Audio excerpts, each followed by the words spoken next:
Welcome to this panel discussion on de-risking carbon markets. My name is Murli Baroudi, and I'm Director of Economics and Sustainability at the Multilateral Investment Guarantee Agency, MIGA, an agency of the World Bank Group. It's really a pleasure to be moderating this panel discussion on de-risking carbon markets. We have a great set of panelists and lots to discuss, so let me get started. First, I would like to introduce our panelists. Second, give you a brief introduction to MIGA, and then third, briefly note why we are discussing de-risking carbon markets today.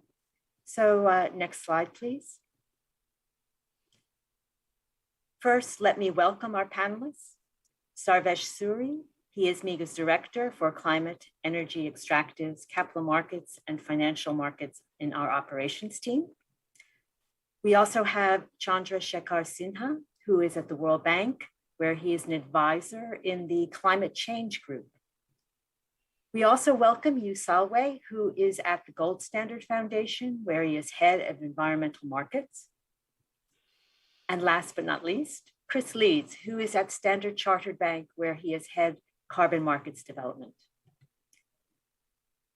Could we go to the next slide, please?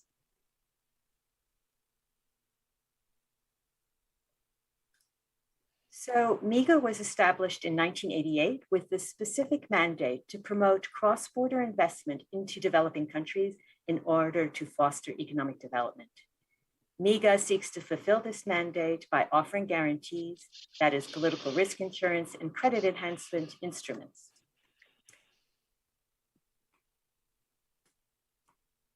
By offering these guarantee instruments to equity investors and lenders into developing countries, we help these investors manage specific risks associated with their investments and contribute to the flow of capital into developing countries to help developing countries achieve the Sustainable Development Goals. Next slide, please. So today, our total support to foreign investment transactions around the world stands at about 23 billion. In recent years, the annual volume of our issuance has been around 5 billion. Next slide, please. In our history, we've supported about 900 cross-border projects in 114 countries around the world. We are active in all the regions served by the World Bank Group, with many of our transactions in sub-Saharan Africa. By sector, we are especially impactful in the energy and extractive sector, in finance and capital markets, but also in infrastructure, as well as manufacturing, agriculture, and services. Next slide, please. Our global reach was evident in our fiscal year 21 issuance of 5.2 billion, with a large volume of transactions in Latin America, followed by Eastern Europe and Central Asia, as well as Sub-Saharan Africa and Asia as well. Next slide, please. Ultimately, MIGA is all about development impact. Despite a very challenging market and a very challenging operating context in our fiscal year 2021 as a result of the global pandemic, MIGA delivered a wide scale and scope of expected development results in our guarantee issuance. The clients and projects we supported are expected to have strong development outcomes, and some of these expected results are highlighted on this slide. In particular, I would underscore that MIGA delivered 1.4 billion in climate finance in our fiscal year 2021. This figure contributed to the overall World Bank Group total, which the World Bank Group is actually the largest multilateral provider of climate action in developing countries. But the World Bank Group is committed to doing more in climate. We are increasing our ambition in climate through our recently announced World Bank Group Climate Action Plan. Over the period of 2021 to 2025 of our new plan, MIGA will be aligning its financial flows with the goals of the Paris Agreement, and we will aim to increase our climate finance to 35% of our total annual guarantee issuance. So as part of that effort to increase our impact in climate activities, MIGA is seeking to explore opportunities to support carbon markets. Carbon pricing and carbon markets have been identified as a key mitigation mechanism to cost-effectively reduce carbon emissions. At MIGA, with our expertise in de-risking foreign investments, we are working to identify areas in which our risk management instruments could actually support the development of carbon markets. So next slide. So with this introduction, let me turn to our panelists, our first panelist, Chandra, who will discuss some of the risks in carbon markets and how these could be addressed. Thank you. Thank you, Marley, and thank you for that great introduction to MIGA. I wanted to back up a little bit and talk about the work that multilateral development banks in general are doing in terms of development of the carbon markets and how this fits in with the broader context of risks that are there in the market right now, in particular for private sector participation and certainly overall from the perspective of the carbon markets. The multilateral development banks, as Marley just indicated, are all in the process of scaling up the ambition of their climate action. And the World Bank certainly provides a significant proportion and has committed to 35% of all its lending to go towards climate action. Of that, typically about half of it goes towards creating or goes towards mitigation activity, and quite a lot of that goes in creating mitigation outcomes which could be utilized by our client countries for meeting their NDCs, or in cases where there is sufficient progress with NDCs for going towards the carbon markets, or to be utilized for international cooperation. And in that context, the World Bank in particular looks at somewhere around $10 to $15 billion of new commitment towards activities which have climate mitigation co-benefit. And we think that a significant proportion of that can be converted into quantifiable and monitorable mitigation outcomes. And the whole purpose of the activities for carbon markets is towards prototyping, piloting, developing new risk mitigation instruments and template documents which facilitate the activities which create the carbon markets. So if you go to the next slide, you see that due to number of uncertainties that are there, regulatory uncertainties, early stage of the market, there are several pain points that have been identified by various stakeholders. For instance, on this slide towards the right, you see what has been identified by the task force on scaling up voluntary carbon market, on uncertainties on accounting, tracking, and therefore a risk of double counting that occurs because of lack of clarity on modalities, procedures, on the absence of infrastructure, absence of ability to track the issued carbon credits in different standard registries. All of this creates uncertainty because there is no agreement as to how this needs to be done. And therefore, one of the risks that we wanted to address right in the beginning was that of an infrastructure utilizing technologies, blockchain technology in particular, in order to create immutable record of issuances of carbon credits in different standards.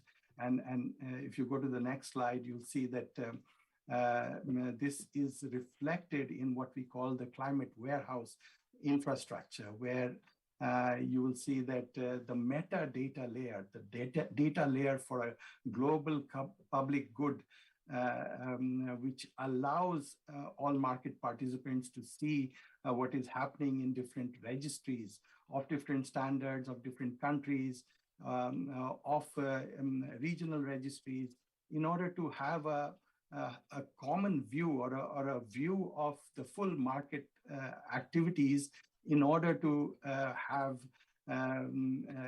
services that are provided by the private sector, by rating entities, by verifiers, validators, to avoid double counting, to see where the carbon assets are being held and so on, and would therefore create the necessary trust and transparency that would be necessary for the markets to function efficiently. So we think that certainly having this global public data layer, having this ability to have the visibility across the full market would be a fundamental building block to address many of the other risks that follow.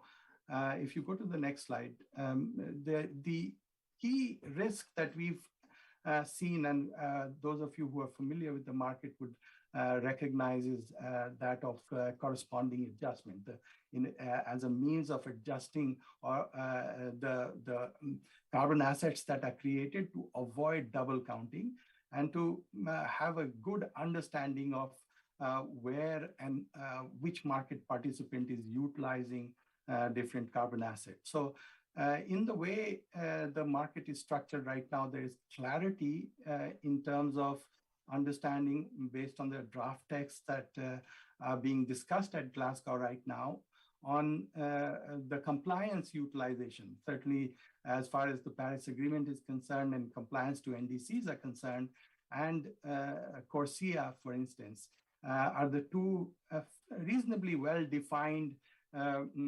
uses which would get finalized as a part of the Paris text for Article 6, where it's very clear that corresponding adjustment would be a means of addressing the challenge of double counting. There is a whole range of other possibilities where investors and market participants could contribute to a host country's NDC, a developing country's NDC, or the host country itself could be utilizing carbon assets for their own carbon pricing instruments, where it is very clear that corresponding adjustment would not be required. The lack of uncertainty, obviously, is around the voluntary market and the uses and the claims, which are highlighted in the next slide, where we look at how the one possible way of addressing the challenge of corresponding adjustment could be utilized based on claims and uses of the carbon assets that are generated from mitigation activity. In this, what the World Bank is looking at, particularly through our own carbon funds, is a mechanism by which we recognize that there's an opportunity created through result-based finance, through which mitigation outcomes can be created, which is utilized by our host countries for meeting their NDC requirement. And in case the host country wishes to transfer these carbon assets, it could then be associated with corresponding adjustment. And depending on the way the buyers look at the challenge of meeting their own commitments, it would then, the need for corresponding adjustment would then be addressed. And therefore, you have clearly the differentiation between carbon markets and result-based finance, which can be viewed as a contribution to climate finance through elements such as Article 6, the climate finance reporting requirement, or non-market-based instruments, which are envisaged as a part of Article 6.8. So this is a part where there continues to be much uncertainty. There is hope that the discussions at Glasgow will be able to give some clarity as far as the compliance markets linked to Paris Agreement is concerned, but there will continue to be discussions around the voluntary market claims and usage through initiatives such as the Task Force on Scaling Voluntary Carbon Markets, which Chris and Hugh and many others are very closely involved in, and perhaps they'll comment more on, and new initiatives such as the Voluntary Carbon Market Integrity Initiative, where demand side integrity, the definition of claims and usage will become clearer in that kind of a consultation process. The next slide basically is my last slide and summarizes some of the key risks. And as I indicated earlier, the key risk associated with the double counting, accounting, and tracking of the mitigation outcome, we think can be addressed through market infrastructure. And I described to you one of the mechanisms by which, or one of the ways by which this can be addressed through the climate warehouse, a blockchain-based global public data layer, which allows the tracking to be done appropriately. The second key risk, second and the third key risks are interrelated. The element of an authorization process in the host country and building the appropriate regulatory and or legislative framework for private sector participation, for commitment with regard to corresponding adjustment, needs to be addressed in developing countries. And we've made an effort through the Climate Market Club, which is an initiative of governments and their implementing entities, governments being both on the buyer and the seller side, to agree on broad approaches that needs to be followed, and which then needs to be customized in a host country environment. And you'd find a lot of the documents that the Climate Market Club has agreed upon through its monthly meetings over the last 20 months or so to create the modalities for piloting of these instruments or the market-based instruments. The last issue, which I think you'll hear much more from MIGA on, is the issue of how do you address the transfer and the corresponding adjustment risk through elements such as a political risk insurance or a sovereign risk insurance facility. So to conclude, I think we clearly see the need for national regulatory frameworks, building upon the agreement on the Paris Agreement, building upon hopefully the agreement on Article 6 at the COP that many of you are attending in Glasgow, and to supplement risks at the sovereign level by risk insurance products, which would give greater level of comfort to the private sector to scale up their investment and engagement. So with that, let me hand it over to Sarvesh Suri. Thank you. Thank you, Chandra, and thank you, Maili. Can we go to the next slide, please?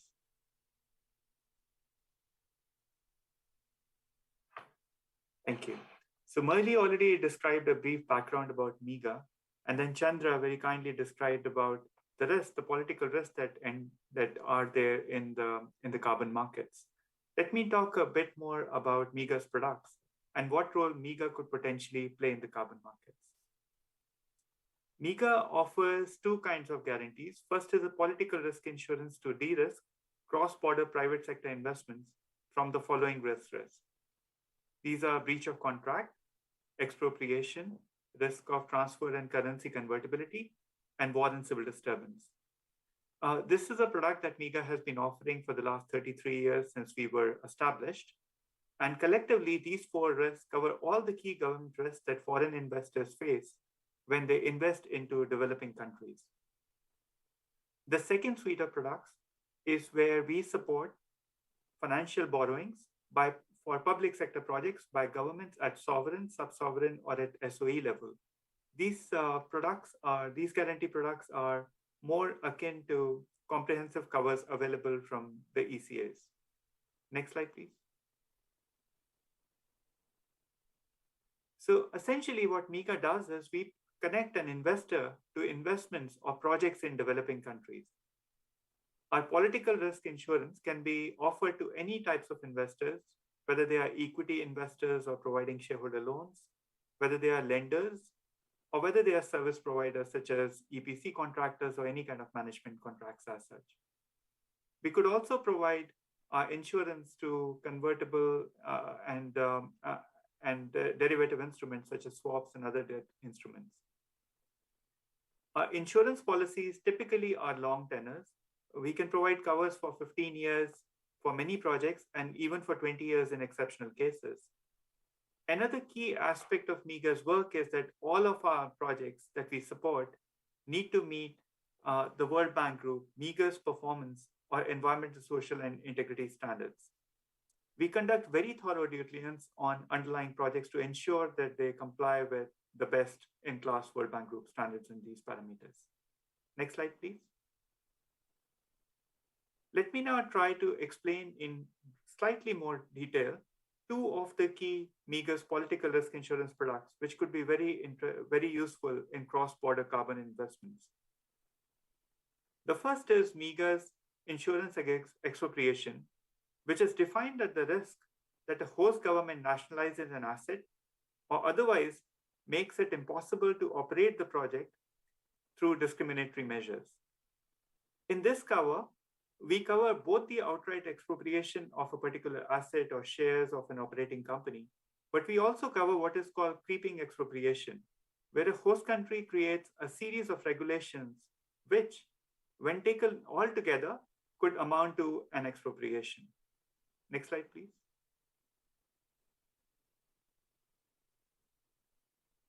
The second cover, which we would like to highlight, is MIGA's breach of contract cover, in which, for public-private partnership projects, the investors can seek MIGA's cover to protect against the host government's failure to honor obligations under their contractual agreements, and if the project goes to termination, to their subsequent failure to honor arbitral awards in favor of the foreign investors. Next slide, please. So how can these covers be made applicable in the context of the carbon markets? So Chandra already described that when mitigation outcomes are traded across jurisdictions, the host governments, where the mitigation project is being implemented, it could issue a letter of authorization. Under this letter, the host country government has to make a corresponding adjustment for its national level accounting to exclude the transfers of mitigation outcomes to entities outside of the host country, so that the project's benefits are not double counted. In case the host country fails to do so, MIGA could protect the investors by offering its breach of contract cover. In addition to the breach of contract cover or expropriation, we could also offer other political risk insurance covers as the investors may need them for making their project sustainable. If we can go to the next slide, please. Let me share with you two possible structures where this could work. In the first option, a project entity, which is a local mitigation outcome generator in the example, has a direct investment from a foreign investor through an instrument of equity or debt. The guarantee covers the investor's investment in the underlying asset. We can cover up to 90% of equity and 95% of debt. So we would define a maximum aggregate liability under the insurance cover. And to the extent that the investor faces losses for the government not complying with the conditions under the letter of authorizations, any losses that are borne by the investor could be made good with the MIGA's cover. We can go to the next slide.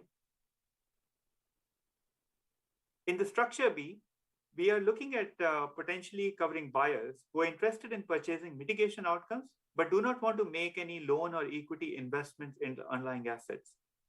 Here, the investor achieves the cross-border investment principle by establishing an onshore SPV, especially for the purpose of trading out mitigation outcomes. You can go to the next slide. So let's just share an example of a project MIGA had supported some years back under the Kyoto Protocol. This is a good example of a typical MIGA project and also can illustrate how MIGA guarantees could be useful for international carbon mitigation outcome trading.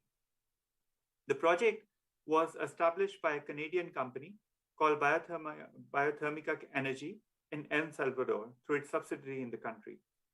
They achieved a PPP contract to capture and flare methane from a large municipal landfill. This landfill was receiving close to 400,000 tons per year of municipal solid waste from 10 sites during 2002 to 26. That was a contracted period.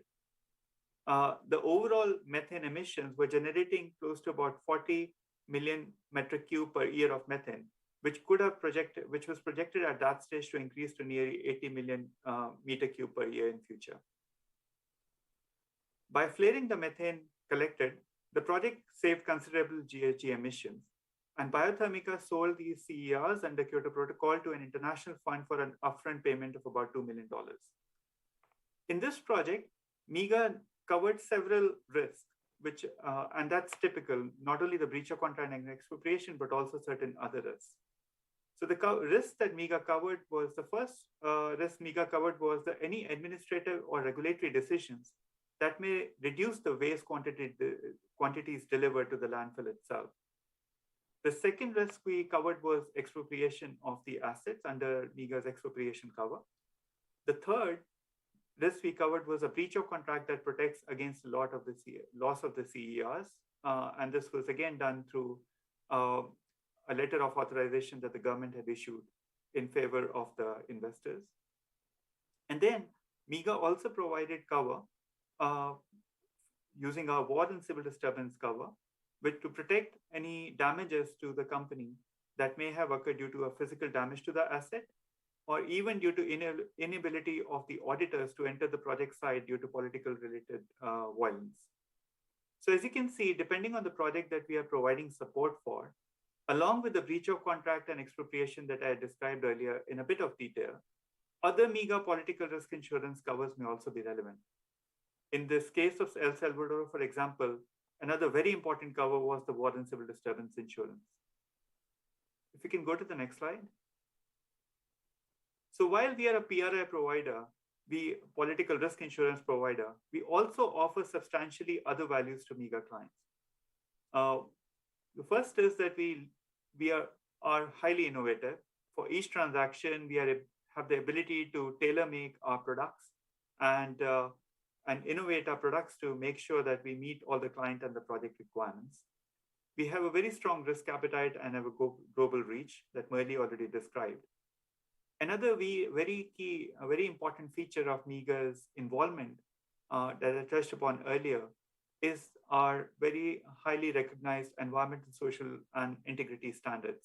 And we have very good experts in-house in MIGA that work proactively with the clients in a partnership mode to help the clients upgrade their project standards wherever we engage. And then fourth, another big area of MIGA's work is what we call pre-claims. Anytime we see potential disputes arising between a host country government and the private sector investor, we involve ourselves as an honest broker, try to remedy the situation and help the projects continue to be on a sustainable path. As Murli described, we have supported over 900 projects in the history of MIGA. We had to intervene in 100 plus cases using our pre-claims intervention. But overall, out of those 100 plus cases, we've only had to pay very few, 10 cases in the history of MIGA so far, 8 of which have been in the war and civil disturbance area, which is, you can imagine, if there's been a physical damage to an asset, the government or we cannot do anything about it, we would just have to pay a claim. But for any government actions or inactions, we've only paid 2 claims so far in the history of MIGA. And that's because we ourselves see as an insurance provider who really wants to make sure that the projects that we support remain sustainable in the long term and help the host country governments as well as the private sector or offshore investors to remedy the situation and continue the projects on a sustainable path. With that, let me hand over to the next speaker, to Hugh. Thank you very much, Sarvesh. I'm coming to everyone from the COP site, and it's quite loud here, so hopefully you can hear me clearly and there's not too much background noise, and I don't have people walking on behind me as I go. But it's very good to be with everyone here. I think this is a really important issue, and I'm glad that there is an event on it, so thanks for having us. I am Head of Environmental Markets at Gold Standard, which has traditionally been associated with the voluntary carbon market, so one of the standards operating outside of the UN framework, which its credits are mostly used by corporate buyers. And that still very much remains the case. But as we look to the implications of Article 6 and the Paris Agreement, we as Gold Standard are realizing more and more that the two markets, voluntary markets and compliance markets, will over time, but not over that much time, become more integrated. And already gold standard credits are eligible in CORSIA, so for a compliance system. They are eligible in several different compliance markets already across the world. And we have the first government who's interested in using gold standard to buy ITMOs under Article 6.2 for use towards their national targets. So we're seeing from our perspective a real integration of voluntary and compliance use. And if we go to the next slide, please. This is actually very close to a slide which Chandra showed earlier. I'm not sure who borrowed from who, but whatever it is, it's good that we're thinking similarly. What we're trying to show here is, as we see this and as we see our role in gold standard, we want to produce a quality of carbon credit which across the board is Paris aligned and is aligned with the best practice in the voluntary carbon market. So the core carbon principles, or whatever they're called, which come out of the new Integrity Council for Voluntary Carbon Markets. And we want that kind of quality underpinning to be represented in all of our carbon credits. And in fact, we want to go beyond that when it comes to sustainable development and safeguards. And then with that basis of quality, we see there being in the future a differentiation in how our carbon credits are used based on whether they're authorized under Article 6.2 by the host country, or if they're not. And in both cases, there will be a market, we're pretty sure, for these credits, but that market may be different. So for authorized credits, there'll be a market for transfer towards a government's NDC, CORSIA, or in the voluntary carbon market. And where not authorized, there'll be a use case within the host country, so counting towards the host country's NDC and for voluntary finance. And the distinction that we see here isn't between voluntary and compliance markets in terms of its use, it's between whether this is under Article 6 and whether it's not. And going to the next slide, please. There's an analogy which I think works here when it comes to carbon markets, in that the last few years have been, if you look at Article 6, very much focused on how do we agree the Article 6 guidance. And I think in a way it's kind of like climbing a very high mountain where you think you've reached the top and then you get to where you think the top was and realize there's another peak which comes after that. And I think we kind of have that little bit of Article 6 where I very much hope that in a few days' time we'll have agreement to Article 6 guidance. But then there's a suite of implementation issues which we'll have to work through after that. And I think this is a good event because I think this gets to the heart of one of those implementation issues, which I think is very important for us to resolve. And that is how you address the risk around corresponding adjustments. And a few weeks before the COP started, so about a month ago, we published for consultation a new process by which we will manage units which are authorized under Article 6. So if one of our project developers has had an authorization from a host country for credits from their project to be used as ITMOs under Article 6, we have in place a process, or we will shortly have in place a process by which we'll manage that. So making sure we have the right authorization letter from the host country, making sure that this is tracked and indicated appropriately in our registry so it's clear for buyers, and making sure that the registry functionality means that only certain credits can be used for certain use cases, and that we then have a relationship with the host country where we are engaging with them on what's happening in our registry, and we're hearing back from them on the application of corresponding adjustments. And the process which you can see here is the draft of what this will look like. It's quite hard to read, I'm sure, the draft of what this will look like for gold standard, but we expect other standards to have something very similar. All of the standards worked together a few years ago on a process to look at the avoidance of double counting for CORSIA, so for the aviation scheme. And what we are putting in place is something which very closely reflects what all of the standards agreed was the right approach a few years ago. So we are one of the first, not the first, but one of the first standards to move forward with this kind of approach, but I think we'll see this from different standards over the next few years. And what I've circled in red here on the right is this question that we're addressing here, which is, in my mind, one of the most important ones.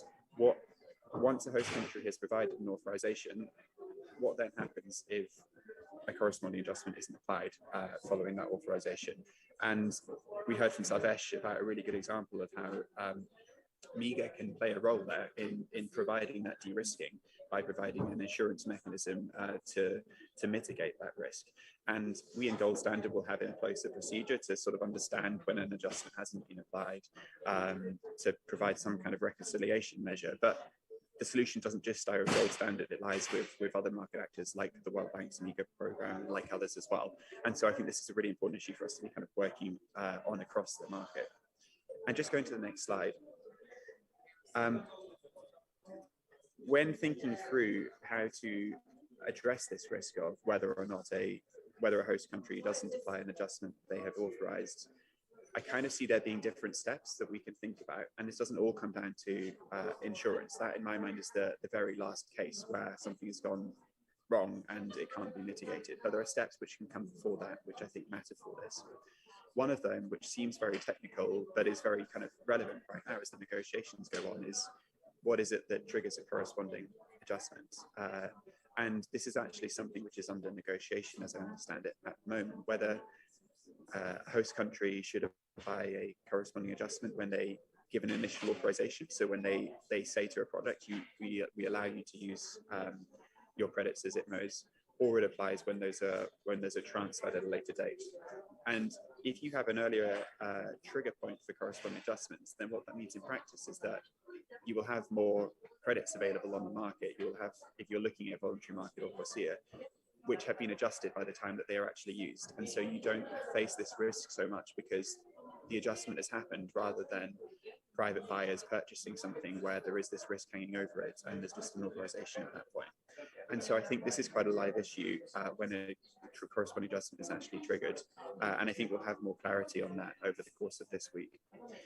The second point is the existence of a legal basis for applying a corresponding adjustment, which again, I think is a crucial issue. So does the host country have in place a national legal basis? Is there a law which mandates a particular authority to authorize credits and to then apply corresponding adjustments? Is a bilateral agreement in place within which an authorization takes place between two countries, like between Switzerland and Peru? Or are there other forms of legal basis which can provide confidence that an adjustment will be made? And then the final point is where the concept of risk management comes in. And I don't think we need to reinvent the wheel when it comes to it. I mean, I think from MIGA, we've kind of got an example already of looking at how a product is applied outside of the carbon market and how that can be applied within it. And even within the carbon market, there are examples that we can look at. There is, in the Californian system, an invalidation risk which exists for credits, and insurance products have been developed around that to manage that risk and to make sure that credits can be bought and used with confidence. So there are examples that we could point to. And so by kind of sharing these views from my side, I definitely think that this is a manageable issue. I think that all of these different safeguards can come in and can manage it. But I do think that it is important that we work together to find the right solutions, because there is a risk hanging over the development and the use of adjusted credits if you don't have strong safeguards and risk management around this particular issue. So I think it is important over the next year we continue to talk in the way that we are doing now, and continue to involve more actors who've got experience to try to resolve it. Thank you.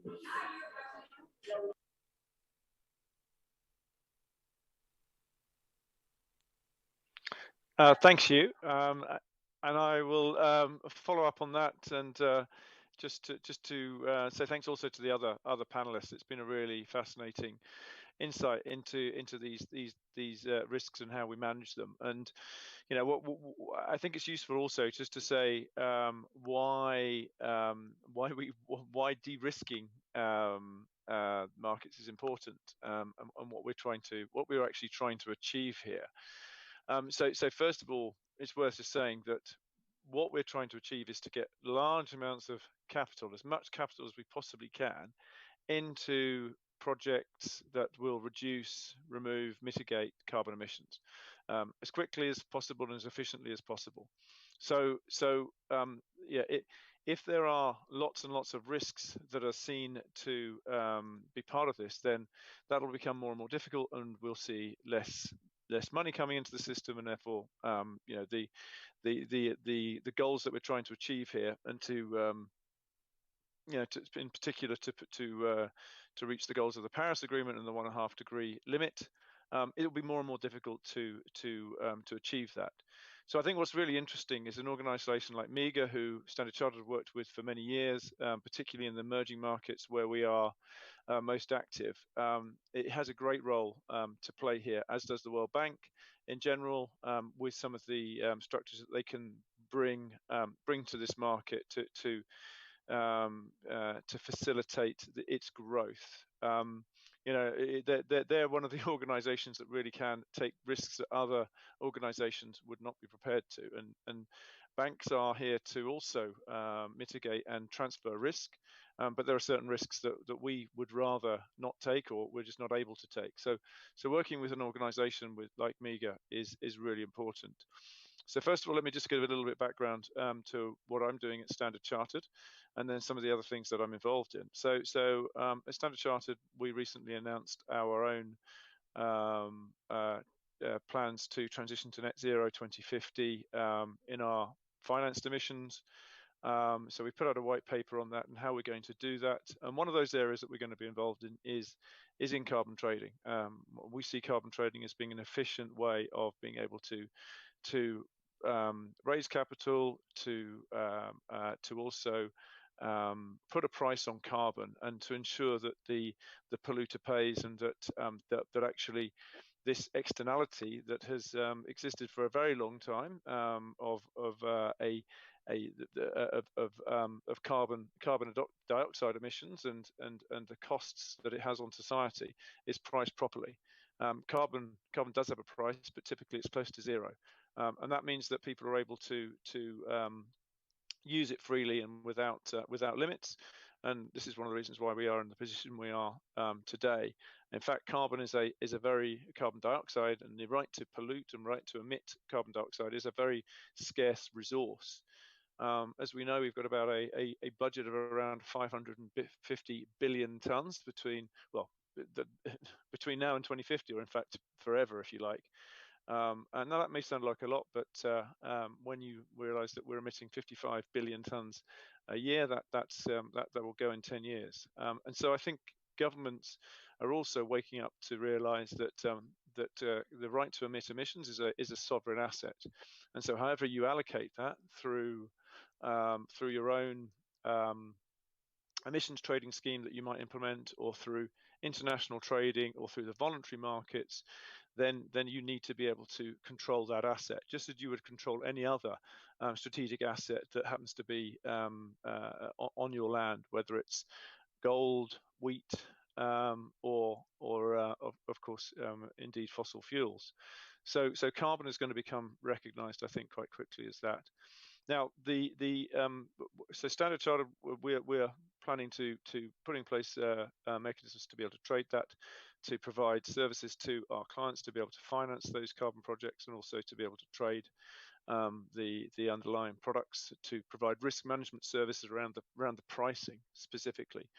But as I said earlier, we won't be able to deal with many of the political risks and the other risks that are perhaps you would need to socialize, and particularly things like the ability to transfer carbon credits efficiently and to ensure that there is no double counting through those registries. And we heard earlier on talk of the meta registry from the World Bank. That is going to be one of the tools that will be fairly effective. So I also happen to sit on the board of the Integrity Council for the Voluntary Carbon Markets, formerly the Task Force for the Scaling the Voluntary Carbon Markets. We have now moved from being a task force into a formalized body, which has got a board of 22 individuals coming from a very broad range of backgrounds and a very diverse range of backgrounds. And the primary focus of the TSVCM will of the ICVCM will be to bring that integrity, bring that quality that the market needs. So when we think about any market, what you need to know is that exactly what is being traded. You need that standardization. So standardization isn't about going to the lowest common denominator. It's about creating a standard that everybody is comfortable with, a high quality of standard that suppliers can recognize, and they know what they've actually got to build to, if you like. So it'd be the same as when you look at things like food standards, or the standards of production of vehicles, or anything else manufactured. they know what they've got to actually produce. They know what their supply should look like to ensure that it's absolutely top quality and that it meets the needs of consumers. And that's exactly the other side of it, is that it is clear to consumers exactly what they're getting. So we have created these core carbon principles, which is the idea of, then again, having a very high threshold quality, that the consumers know exactly what they're getting. As we heard earlier on, there are a number of pain points in this market. It's very fragmented, and it's very opaque and lacks liquidity, but these are the areas that we really need to look at, and creating that standardization will allow that quality to really develop, and the market to start to really do what we want it to do, which is to reduce carbon emissions as quickly as possible. So the task force was actually set up really, in a way, as a response to the gap that has been left by or the void, if you like, that's been left by the negotiations around Article 6. So there were concerns that there wasn't going to be an agreement, and so therefore the voluntary carbon markets could be used as a way of facilitating the growth of the market. And the voluntary carbon markets will still have a place, I think, in an Article 6 world. I think, as Hugh has mentioned, people will be looking at how they develop their projects and where those carbon credits are going to end up, whether it's going to end up in a 6.2 type mechanism, which is really government to government type of trading, indeed within a 6.4 mechanism, which looks more like the old CDM, where you are really developing these project-based credits, or indeed, of course, still in the voluntary market. So, but the one thing I think that we will start to see is some form of requirement for an authorization. So an authorization, whether it's for a voluntary carbon credit, whether it's going to be going for 6.4, 6.2, or indeed CORSIA or some other mechanism that may well develop. CORSIA is one of them, but there could be others. You may see something develop in time for shipping, equivalent to CORSIA. So this is what's going to be really important. Now, there are concerns that this will create some kind of bureaucracy that will make it more difficult for projects. It creates the concerns around political risk when you're actually having to deal with governments who may not always have the best interest of the project developer and the private markets at heart. But again, that's obviously where an organisation like MIGA can come in, where it can actually bring that political risk insurance element and socialisation around that.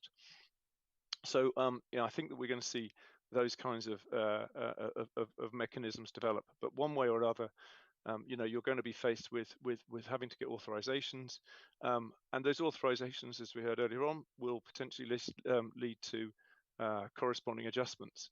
Now, corresponding adjustments are really just a way of dealing with double counting, but they have become this kind of a mantra that somehow they deal with all of the issues within the voluntary markets and within the carbon markets. They don't, but they are one way of managing that double counting risk. I also think that the registries are going to be incredibly important, and a meta registry that allows everybody to see very transparently exactly what is being generated, what's been transferred, what's been cancelled, very easily, so that claims that people are making can then be verified. That's just as important as knowing exactly what's been generated in the first place.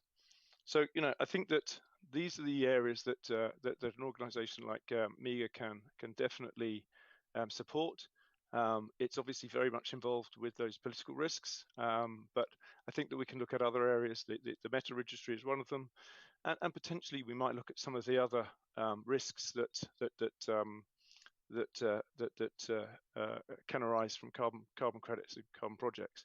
And one of the ones I think that that comes to mind is around permanence, and particularly when you're looking at forestry projects. Many of these are on a project basis, project by project basis. More and more, we're expecting to see nested or jurisdictional projects, so it's going to go over a large area. But then I think over time we may even see these projects effectively going over even broader areas than that, than over just one jurisdiction. And that way you may well be able to generate effectively self-insurance. When you think about the potential for projects to be damaged, forests to be damaged, then potentially you could look at that scaling factor, and the MIGA being able to operate across jurisdictions may well be able to bring some kind of products around that. Clearly, beyond that, I think that that's where the market comes in. That's where banks and other risk takers come in, and they're able to share risks around and to transfer risk, more related to things like pricing and volume. But again, if you've got the political risks resolved, then I think again that will help to scale these markets. And again, as I said earlier, that's one of the most important things that we're looking for. We're looking to scale the markets to get more capital in. More capital in means more emissions reductions, and means that we're more likely to meet the targets of the goals of the Paris Agreement, and more likely to meet them quicker. So with that, I'll pass it back to Merle. Thank you very much, Chris, and thanks to all of our speakers. I think this has really been a very interesting discussion, and one I think that I personally have learned quite a bit about. I think we do have some time for questions. So there are so many questions that come out of this discussion, but let me ask maybe Chandra, if I could ask you a question that comes out a little bit from what Chris was just talking about in terms of the fragmentation of markets. Are you seeing any discussions about linking existing carbon markets to improve volume and pricing? Are you seeing trends in that area? Thanks. Sorry, Merle, I wasn't, your audio was breaking up, but I understood your question to be around the fragmentation of the carbon markets and potentially discussions around how greater liquidity can be created. Is that correct? Yeah, okay. So certainly, I think, the creation of international framework such as those linked to Article 6.4, the SDM, or to Article 6.2 would create a certain level of harmonization that would be necessary for increasing liquidity and creating harmonization. I think certainly that's the hope that we have coming out of Glasgow, that we get those signals. There are other efforts, as you all are aware of, where there's the harmonization across carbon pricing instruments, which creates greater liquidity. The example of the California, Quebec, or the REGI is one. The biggest example, of course, being the EU ETS, where you have a harmonized market. As far as the voluntary carbon markets are concerned, I do think discussion between the independent standards, certainly the CORSIA eligible standards of the kind, discussions of the kind that Hugh was talking about in terms of common approaches to some of these concerns would lead to harmonization and in some sense equivalence across markets, and certainly that's the approach that we've been following as in the Carbon Market Club discussion, that perhaps the countries should agree on eligible independent standards, therefore making the units that are created by the eligible standards equivalent across the voluntary market, or eventually, as there is convergence and harmonization of NDCs in a 2030 kind of time frame, with approaches and with time periods that you would get the harmonization that is necessary, moving towards the point that Chris was making, that a recognition that the right to emit becomes a sovereign asset, if you will, and therefore needs to be treated in a common kind of a framework. So the long answer to essentially to make the point that it will be really required to get the level of liquidity and the scale that is necessary for the level of climate ambition that we are all seeking. Thank you. So I hope you can hear me now, but Hugh, I'd like to ask you a question, if I may. We heard quite a bit about corresponding adjustments and the role they play in the marketplace. So will gold standard begin to differentiate between carbon credits for which a corresponding adjustment has already been committed and those that do not have such a commitment? I think the best answer to this is that it's not really for gold standard to differentiate. If you look at what came out of the task force's report earlier in this year, the task force kind of saw a model for credits in the voluntary carbon market where every credit meets certain core carbon principles, and then credits on top of that have additional attributes. Some will be removal based, some will be reduction based, and at the same time some will be adjusted and some won't be adjusted. So we will reflect this in our system. So over the next few years, if you go onto gold standard system, you'll be able to see which credits have authorizations and which ones don't. So in that sense, we will be differentiating, but this isn't something that gold standard is forcing on the market in that way. We'll be reflecting it in our system. And I just wanted to say quickly on, I think Chris made a very good point earlier about corresponding adjustments are kind of seen as the answer to everything. And I think so much attention has been placed on this issue because it's an issue where market participants disagree. And what that shields is the amount on which there is agreement across the standards and then beyond that as well. And when it comes to many core principles, additionality, permanence, leakage, verification, many issues which are extremely important for having a good quality carbon credit, there is agreement. There may be slight differences in approach, but there's very broad agreement. And I think all of that plays to harmonization of the market. And it's just a matter of life that an inordinate amount of attention gets placed on where there's disagreement, maybe disproportionate sometimes. Thank you very much for sharing that insight. We don't have too much time left, so let me turn over to you for a question, Sarvesh, about what can MIGA cover and what MIGA can't cover. So can MIGA's breach of contract cover domestic investments in carbon credits and carbon markets, or does MIGA only cover foreign investments? And then can MIGA cover commercial or market risk? So for example, price volatility in carbon markets. Thanks. Yeah. Thank you. Thanks a lot, Mary, for those excellent questions. I think as we covered earlier, MIGA covers typically foreign direct investments into emerging economies. So the role that we really play is in de-risking the cross-border component of investments. In certain exceptional cases, we could also cover domestic investments, but the process is very elaborate and it's only for extremely exceptional cases. The other point I also wanted to go back to was the point that Hugh was mentioning in his presentation in the fishbone diagram that he had shared. The role of corresponding adjustments for domestic investors may also be a bit less, in the sense that it's the same country, so where the investors as well as the project where the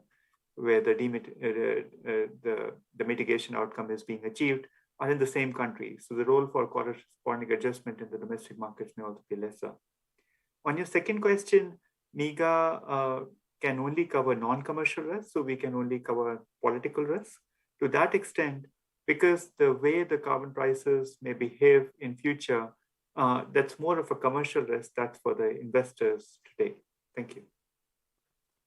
Thanks very much, Sarvesh. And I'm afraid we're going to have to end it here, but this has really been a great conversation. I think as you've all emphasized, this market is really going to take off through partnerships. And I think the partnership we have with Standard Chartered, which we're forging with Gold Standard, and of course our partners at the World Bank have been incredibly helpful. We hope that MIGA can play a role in scaling up this market and making it impactful for our planet as we move forward. Thank you so much, everyone. Really appreciate these great conversations, which I hope we'll have another opportunity to continue.